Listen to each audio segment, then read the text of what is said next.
Hello and welcome to the Video Lab podcast. My name is Sam and I'm here with my good friend AJ. Hey there. Together we review movies, TV shows, and streaming content. You know what? I'm doing his intro this time. All right, fine. Hey guys, shut the fuck up, AJ. Hey guys, welcome to the podcast. Today we have a guest on whose name is nothing other than Matt. It's AJ's friend. I don't really know him, but he sounds pretty cool from the audio that we've recorded. So I hope you like him. Hi guys, thanks for having me. I hope you like me. That was good. That was good. Let's keep that. Then you can introduce my guest next time. I don't like that. That's stupid. But I say you can keep it for this, but I don't want to do that for like, hey, our guest is this guy I've never met before, and I think it's great. Wait, what if I introduce you guys? Oh yeah. What if I introduce you guys? That would be funny. Interesting. Hey guys, welcome to my Video Lab podcast. It's me, Sam and AJ. Introducing who? Sam and AJ. I don't know. Open the pod bay doors, Hal. What is it you want, Barry? You want the moon? I want the truth! I see dead people. You shall not pass! You'll shoot your eye out, kid. This is Sparta! I am your father. Let us fight to free the world, to do away with greed, with hate and intolerance. Let us all unite!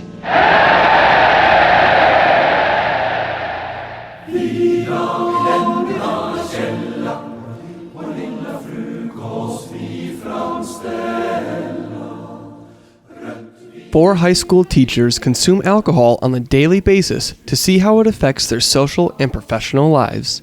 This is another round.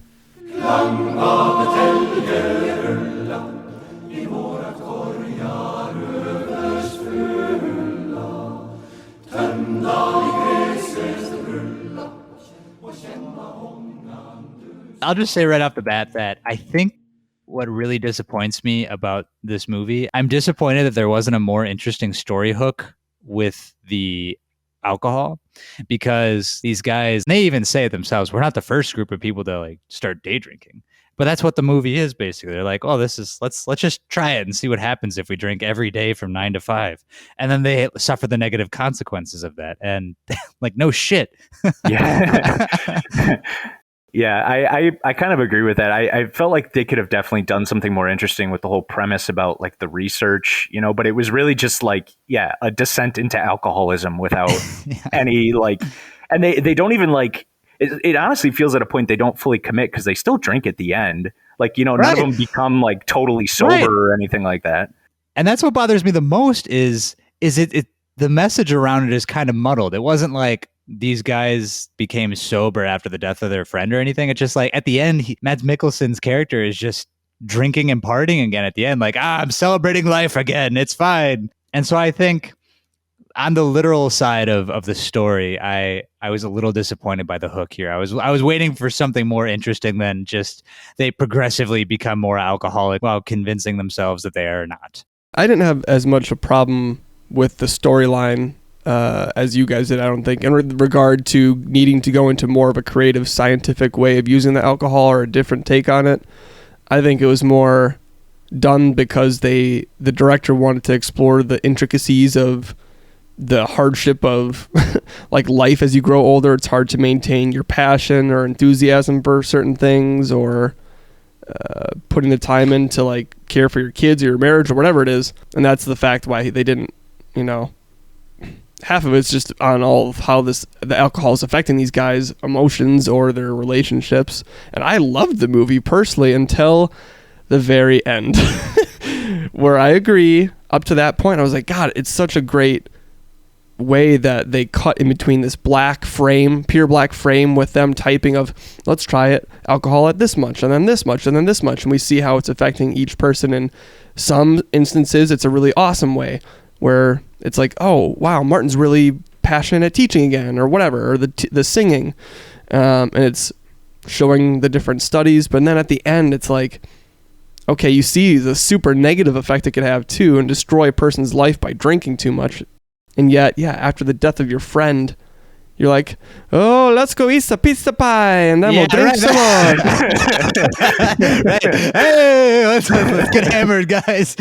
Yeah, that part felt very muddled to me, and I actually figured out why this film feels as muddled as it does that way.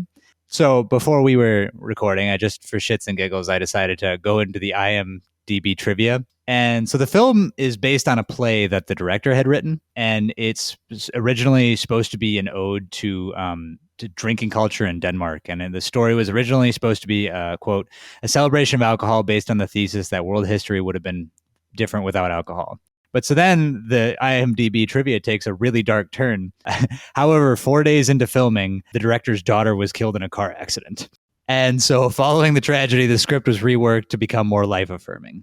It should not be just about drinking, he says. It was about being awakened to life. And I think that's a really clear giveaway to why the film feels like it does, of like a mix of like goof off dudes just getting hammered, and then also like a little bit of, you know, carpe diem style life-affirming stuff. Yeah, and you know, that makes a lot of sense to me too, because I actually had the thought while watching the movie that this definitely feels like a very European drinking culture type of movie, because that's exactly why I thought that they kept drinking at the end, because I was like, well, this is clearly about, you know, managing your alcoholism rather than just, you know, going too hard or too little, because obviously they're all depressed at the beginning when really none of them are drinking, and then they start drinking a little bit and it's like, oh, now they all feel great, and then they push it too hard, and then that's when it starts becoming a problem, so they dial it back again after their friend dies, and then everything's hunky-dory again. But you talking about the life-affirming thing, that definitely explains the ending a lot, especially the dance scene at the very end. You know how I think I would have ended it? I think I would have just had it where they're still at the restaurant, everyone graduated, their friend passed away, and then they have a laptop and they finished writing or like add some other line to like the study case that they did with alcohol, and end the line on dedicated to Tommy or something. And then they somehow, you visually show them like they're not going to drink anymore. And then you cut to like this younger crowd drinking and partying. And you kind of are left with this dual thought of like, you know, the benefits versus dangers of alcohol, and the youth versus the older people, and their varying levels of what drink culture means and how it affects your life. Yeah, and I actually don't think the film is really that good at having a discussion about alcohol itself. Like we were saying, it just feels so muddled between dangers of alcohol versus, oh, let's party all the time. I don't think it has a consistent message of like good versus bad. It's just like something that happens. And I think where the film actually comes back and makes itself better with its like carpe diem script is that I think the best moment of the film is when there's that student who is taking an exam, and he, is one of the guys gives him alcohol before he's doing it, and he's asked about the concept of anxiety, according to some philosopher or whatever, and he responds that anxiety is the human response to the notion of failure, and more importantly, with having failed. And then that comes with the quote, "You must accept yourself as fallible in order to love others and life." And I think outside of the literal object of alcohol, I think the film works better as a meditation on not taking the chances in life for granted, but also recognizing that failure is both essential and deeply subjective. And you could see that with, they talked about, all the alcoholics in history, and they showed that montage of world leaders drinking. And I think it was just it's a good film to show, that mistakes are a part of the human experience, and that each of these guys feels like a failure as, a father, as a teacher, as an unfulfilled person. And this is them working through that feeling of failure. I will disagree with you still about the alcohol aspect of it, because I didn't think the objective of this was to have like a scientific study where it's like, here's what could be bad and about alcohol, but here's the goods, and like explaining it. They're showing, not telling, by cutting between the youth puking and doing all this fun stuff and then the harsher stuff that happens in the film with the older guys. I like that. I just feel like with regard to the bad stuff that happens, my problem is that Mads Mikkelsen's story with his wife kind of feels like it stops being about the alcohol at a certain point, like especially when his wife is revealed to be cheating. Like it's not really about the alcohol ruining his life anymore, because it seems more like the alcohol was making his life great. I mean, he was having sex with his wife again. You know, he was hanging out with his kids. He was like not a bummer to be around anymore. It really only starts becoming a problem when he's like getting sick and he's questioning his wife and all this other stuff. And it kind of stops being about, you know, a celebration of alcohol at that point. But the alcohol is the key thing that like made him ask her all that. Like without the alcohol, it wouldn't have happened. But you can throw anything in there. The point is that they're all finding purpose and interest and renewed vigor in what they're doing in their life and becoming more intentional with what they're doing. And the alcohol is not the catalyst. I mean, it is the literal catalyst, but the point of the story is not an actual message about alcohol itself. I don't think it just wouldn't make sense as a narrative device. It happens to be the thing that they're doing, but it's not why he's suddenly so good with his family. You know, he's not drinking that much. He's not that drunk at the time.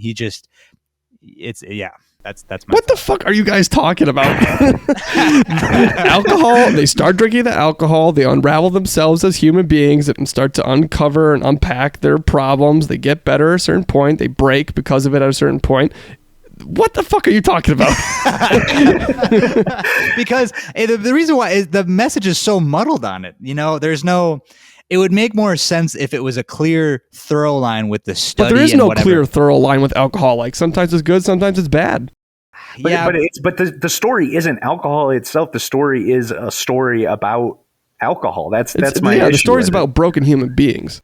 Yeah, but I just feel like I wish they didn't sell it so much in the alcohol then, I guess. I don't know. I wish it wasn't... All right, we'll rewrite the movie, you guys. Let's write about 4 boring, sober people that are sad the whole movie. Well, that is basically the start of the movie, to be fair. And that's kind of where it ends, too, is they're just kind of sad drunks at the end. I did like that he started patching stuff together with his wife at the end. Yeah, that was like the best part of that. It's like, she's like, I miss you, too. It would have been a real drag if it ended all there. And everyone was sad except the students who were graduating. I didn't think they were, to be honest. Yeah, no, I thought the same thing. I definitely thought they were just going to leave it because it got really close near the end when all the kids were celebrating and he was just like wearing his all black suit and being depressed. You know what I thought was going to happen is that when they're at the restaurant before the big dance jazz number is I thought a waitress was going to come up to them, give them their bill, and then that they would like lock eyes between Martin and her, and then it'd be, oh, the new love story. Oh man, that'd be cheesy as hell. I'm glad. I know, but I thought it was going to happen. It'd be funnier if they were like, let's split it, and then the movie ended. Let's split what? The bill? Yeah. Or yeah, never mind. I thought it was interesting how was it the singing teacher or the psychology professor saying how, you know, the kids will come in now and then as soon as they leave, they're going to forget about their teachers versus like what actually happens. I think I remember most of my teachers. Wasn't that Tommy? Wasn't that the soccer coach? I thought he was the one who was, because he was really depressed the whole movie because he thought he wasn't making an impact, but he ended up making an impact with specs. But I agree with you. I do remember like a lot of my teachers. I'm friends on Facebook with some of my high school teachers. Although I do remember some of the worst teachers as well. It's either the super good or super bad. It's hard to not remember people you're spending like an entire academic year with, especially if they're like interested or entertaining. Yeah, I don't know. I feel like I've had a lot of impactful teachers that I still remember, even the ones I don't keep in touch with. I mean, I guess from a teacher's point of view, maybe that makes more sense because maybe you don't interact with those students as much once they're gone. And it probably hurts even more, you know, if you're a single dude with a fat old dog. But that was really sad with the dog. I was pissed that he left his dog on that boat. Yeah, did the dog survive? I swear to God, if he didn't, I will find this director and make him rewrite it. That dog becomes John Wick's dog at the end. You think so? Do you think the senior dog becomes the puppy in John Wick? Yeah, the whole movie is a time reversal movie. It's like a phoenix dog. Yeah, so it's like born from the ashes and becomes John Wick's dog. It is kind of funny where you could, in one instance, think of the ending of this is maybe they're just all super drunk around the table, and that whole dance number is just like their imagination of drunkenness. It's like a drunken stupor. That'd be pretty funny. I seriously, I couldn't stop singing to myself. And they're just like stoned at the table. They're all dancing around and pissing off all the fellow guys. They switch from alcohol to weed. They're onto weed. Another toke. Yeah. Oh, hell yeah. Hell yeah. There's the sequel. That'll be filmed in the Netherlands, though. I loved all the interaction between each of the 4 actors, though. I really bought them as a very close, well-knit group of friends who cared about one another in terms of their acting abilities. Yeah, and I was going to say, as muddled as the story is, this movie works because Mikkelsen and the other 3 cast members are essential to the story, not just being the sad musings of drunk people. Like, they're really good character performances. Yeah, I would agree with that. I especially like the guy who played the lead. I don't remember what his actual position in the work was, but the guy who played the lead on the scientist portion, who had the wife and kids. Yeah, that's Nikolaj. Yeah, his story actually was pretty good to me, I thought. Yeah, I think he was the standout, but besides Mikkelsen, he was really fun.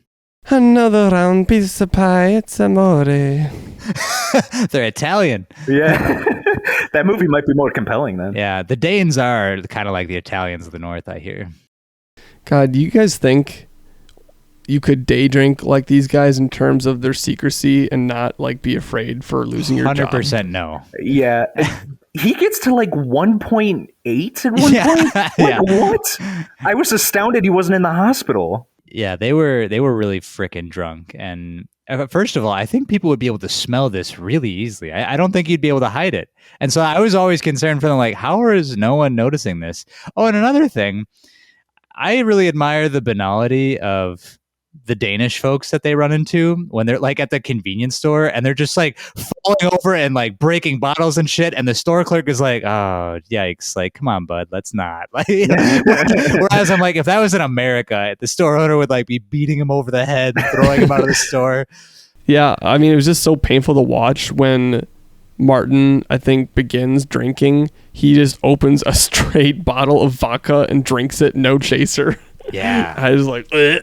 That would stink. That would stink really bad. That'd be interesting, though. Do you think you could hide the scent of alcohol in your breath just with like gum? I think it depends on how much you like, how consistently are you drinking? Like, are you taking a swig every like hour, or are you like guzzling a bunch and then waiting like a couple hours before you start sweating it out of your body? I actually thought the most interesting part of their drinking experiment was the beginning, where they're like just drinking a little bit to be under 0.05 or whatever it is, because, you know, they're not drinking that much, but it's obviously producing behavioral effects. And I thought that was the most interesting part of it.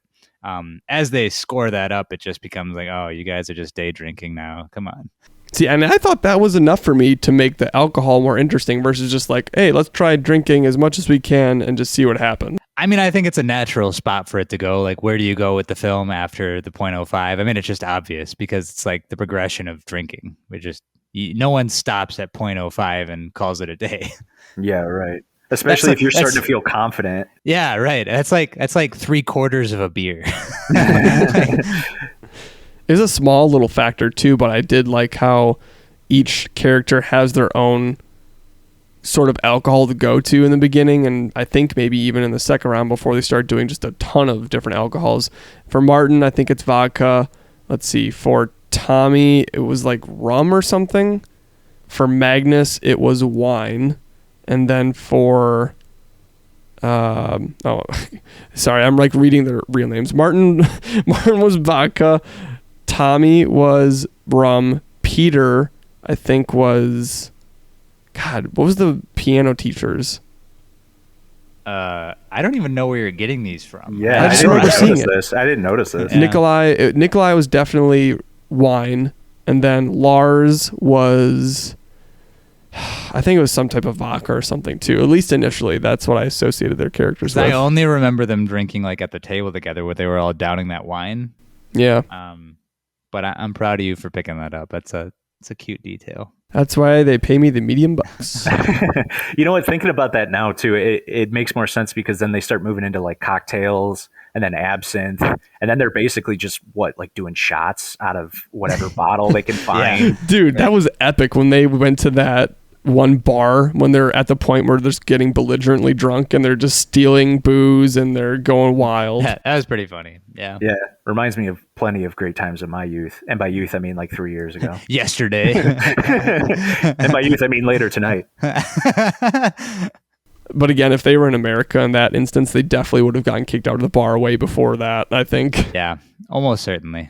The one guy's like naked playing piano. Right, yeah, these are just a bunch of nice Danish folks, and that wouldn't fly in the States. I don't know. I think you could get away with it depending on where you are in the States. Yeah, I mean, that kind of looked like a crappy dive bar. I bet you could get away with that at a dive bar. I think the podcast requires it. Do a live recording from the bar. We'll have another round. Nah. I don't think I could ever do this experiment, though, just from how hurt I get being hungover now the next day from drinking heavily. You're like, it takes a week for me to bounce back.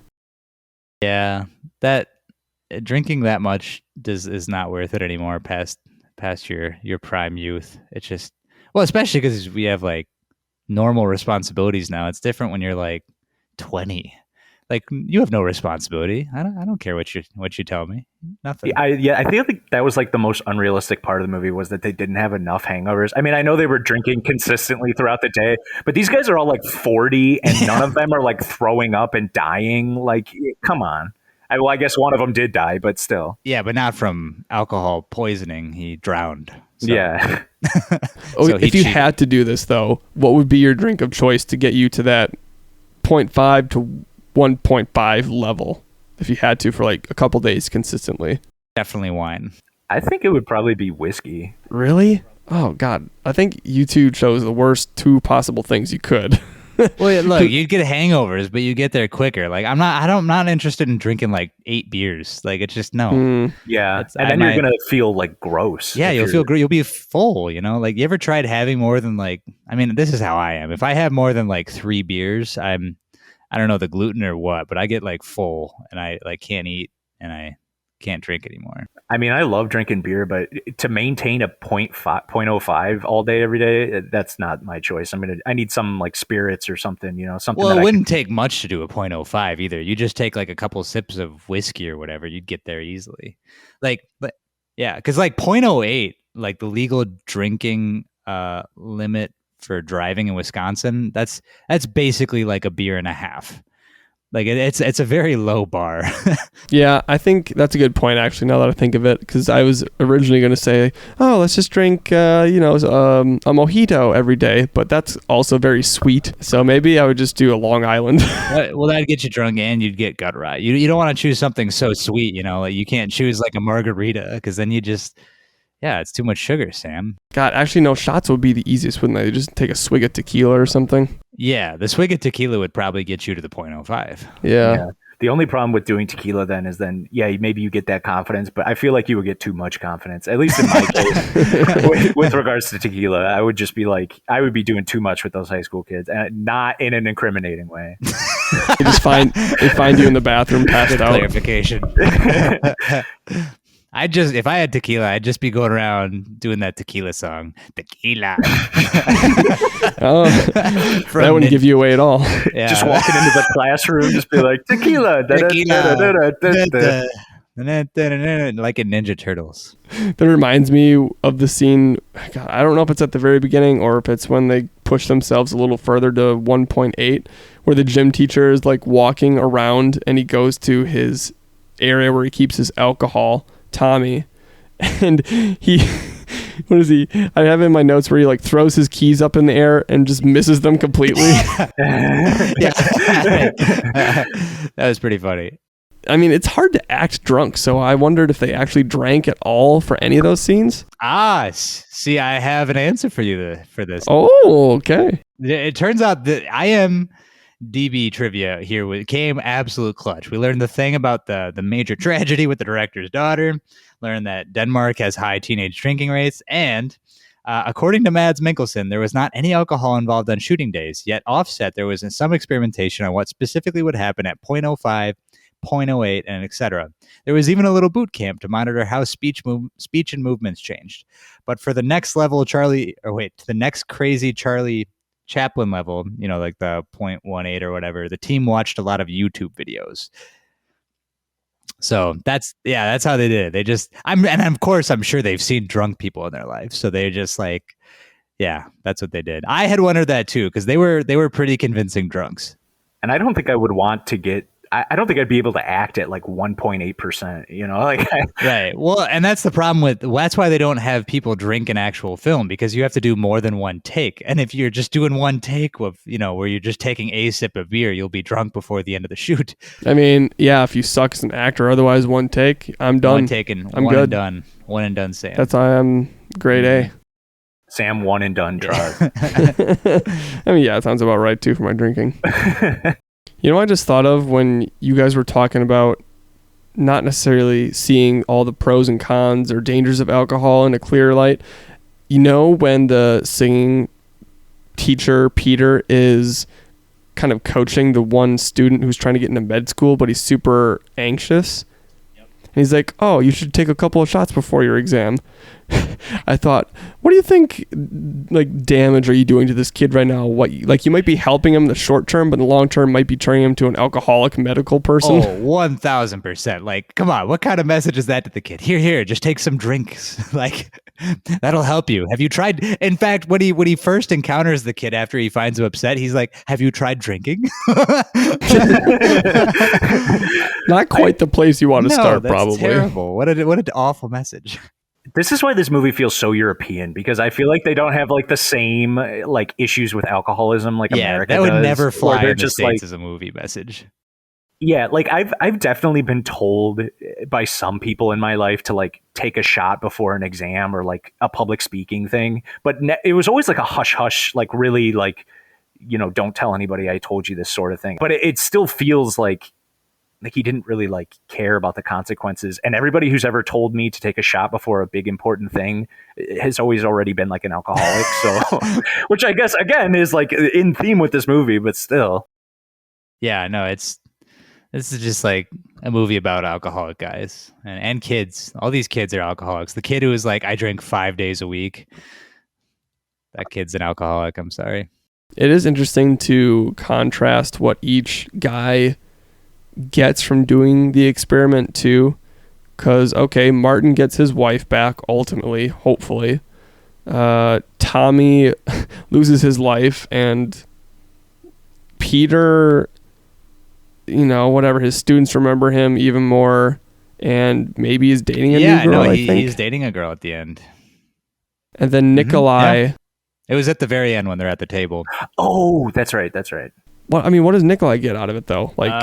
He said he pissed himself. He said things with his family have never been better. That's what he said. Because at certain points within all the drinking experiments, they didn't always cut to all four guys to see how it kind of affected them that night or whatever, or what paid off. It was always two at a time. Yeah. And I think that they didn't. Oh, sorry. They didn't really explore everybody's stories in depth. It kind of started becoming. I mean, obviously, Mads is the protagonist, so his story needs the most attention. But I mean, Tommy kind of picked up a little bit more near the end. But the music teacher guy, he never. I don't know. I felt like he didn't really get that much exploration. Well, he had that thing about talking about some artist, or maybe not. Maybe no. Never mind. The only thing he did is helped his student become an alcoholic, and then at the end he gets a girlfriend. So so he's the only one who keeps doing the 0.05%. Yeah, he's the true fuck up here. Let's guess budget for this first. What do you think the budget was for this? I don't even know what you'd put this at, $5 million. This is not an expensive movie. All the money is going to Mickelson, really. Yeah, I can't imagine they really spent that much. I don't know much about movie budgets, but I'd probably guess in the low millions. The total estimated budget is $5.7 million US dollars. Oh my God, I'm a superstar. And the box office, do you guys want to guess that? I feel like this must have made good money. Well, this came out during the pandemic, though. Is it one of those weird things where, I don't know? Did this? Yeah, I mean, it's not released. It's just like streaming. See, so I don't even know what to think- make of that. I'd guess like 15 million on like a normal year, but who knows what the pandemic did with box office stuff. I'm gonna guess 2.2 million. All right, that's reasonable. Is that because you looked it up? I think he did. No. Did he? Yeah, it's 2.2 million. He's like, no. If you had to rate this little flick out of, let's say, oh God, what's a good thing to rate this out of? 10 abandoned dogs on a boat. Aw, boo. What would you rate it and why? Oh my goodness. I would rate it 1 abandoned dog on a boat. Wow. Actually, though? Well, there's only one in the movie. Oh, that's funny. You're cute. You're funny. I feel like we'd have to have a couple more rounds for that joke to be funny. You need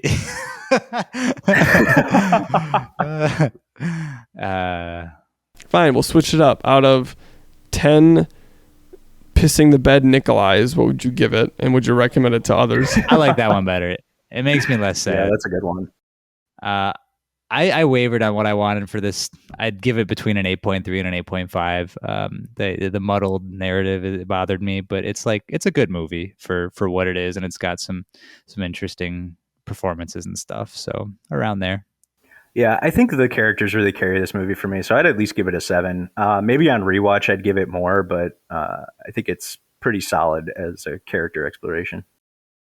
I would judge it at 7.3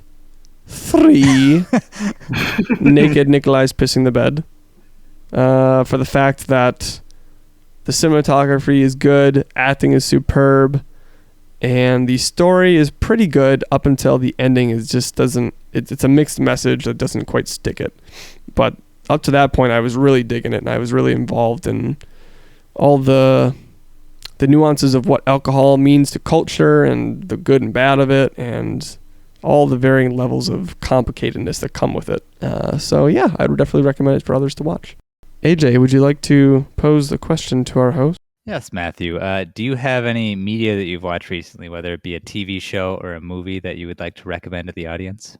I'm a pretty big fan of animated movies. If you guys haven't seen The Mitchells and the Machines yet, I would recommend it. That was a pretty good movie. I enjoyed it. It's pretty simple, but I thought it was fun. I wouldn't consider it anything, advanced, but it was made by the same people who made Into the Spider-Verse, which is one of my most favorite movies of all time. So, right. I would definitely recommend it. And also, if you need something to hate watch, Sonic the Hedgehog movie is probably the worst movie I've ever seen in my entire life.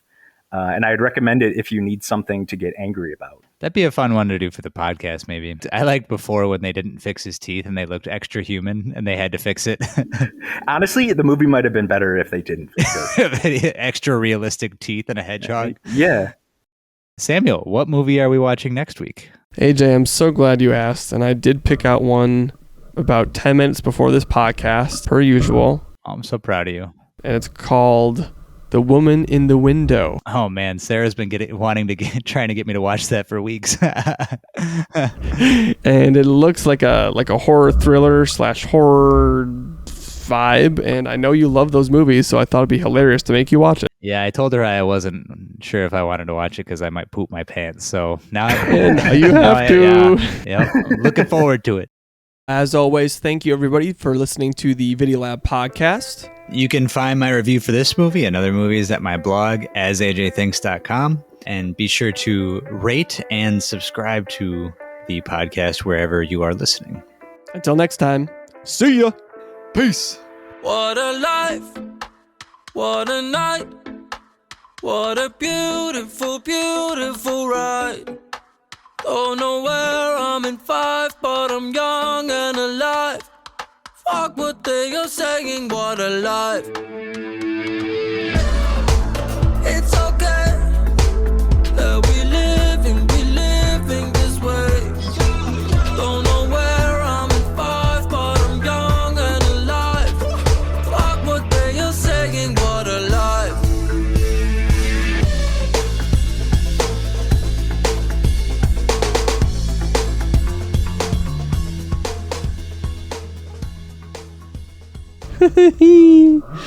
All right. Well, till next time. Next Nightcrawler. Just leave it like that. Until next. That's all. That's it. That's all, folks.